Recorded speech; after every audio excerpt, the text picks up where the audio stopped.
Alors ensuite, une chose très importante à la page 191, c'est le numéro 2. On va agrandir tout ça. Voilà, donc on a par rapport à un angle qui était ici, donc ici plutôt, correspondant à une valeur de x, eh bien on a plusieurs angles qui sont associés à celui-ci. Associés parce qu'il y a un rapport. Voilà.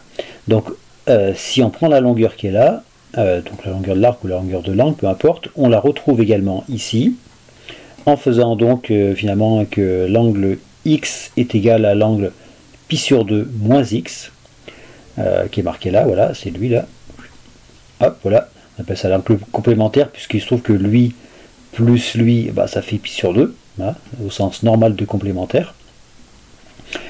Si on prend x et qu'on lui rajoute un quart de tour, ou si on prend un quart de tour et qu'on rajoute x, c'est la même chose, on trouve l'angle qui est ici, donc pi sur 2 plus x, donc c'est-à-dire tout ça. On appelle ça l'angle anticomplémentaire, pi sur 2 plus x. On a également l'opposé de x qui est ici, hop, donc voilà, moins x. Et à partir de tout ça, on peut trouver encore deux autres angles. D'abord, si on prend x et qu'on lui rajoute pi, c'est-à-dire un demi-tour, on trouve son angle anti-supplémentaire. Voilà. Donc c'est pi plus x. Et si on fait un tour complet et qu'on enlève x, on va trouver l'angle qui est ici, enfin plutôt qui est ici, et donc c'est l'angle supplémentaire de x, puisque la somme des deux fait 180 degrés. Pi moins x plus x, ça fait pi, on dit. Pi moins x plus x, ça fait pi. Alors, ça c'est bien, et maintenant il va falloir trouver ce qu'on vous dit à côté. C'est-à-dire déterminer des cosinus et des sinus de certaines valeurs en utilisant les valeurs particulières que l'on connaît. Alors, ce qu'on va voir, c'est la chose suivante. Donc, si on regarde ici le point qui correspond à x, la longueur qui était ici, qui est donc très mal faite, que je refais un peu mieux, cette longueur-là, c'est le sinus de l'angle, et cette longueur-là, c'est le cosinus de l'angle. Alors, on s'est débrouillé pour placer x de façon à ce qu'on voit clairement que la grande longueur qui est ici, c'est cosinus, et la petite, c'est le sinus. Voilà, on peut placer le point n'importe où, mais ça c'est assez pratique pour voir le lien qu'il y aura entre x, pi sur 2 moins x, etc.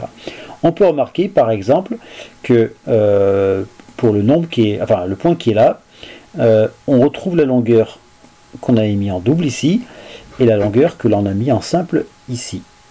Et donc on a une correspondance, c'est que le sinus, parce que je suis sur l'axe des ordonnées, le sinus de pi sur 2 moins x, et la même chose que le cosinus de x. On a une première correspondance. De la même façon, le cosinus de pi sur 2 moins x, eh bien c'est la même chose que le sinus de x.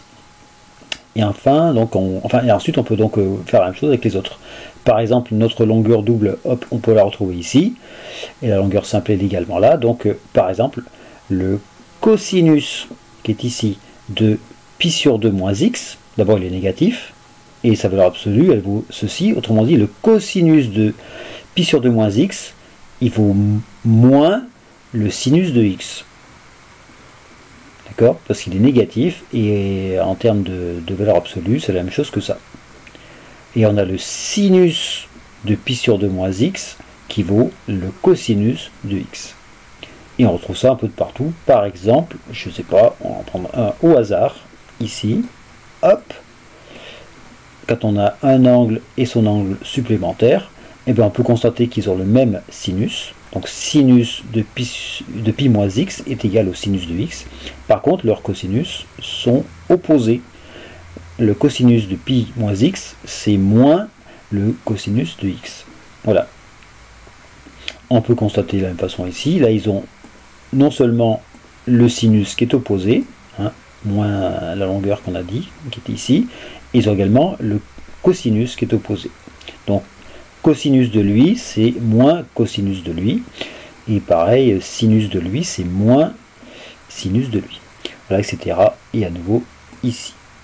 Donc, on peut voir que deux angles opposés ont le même cosinus, mais ont deux sinus opposés.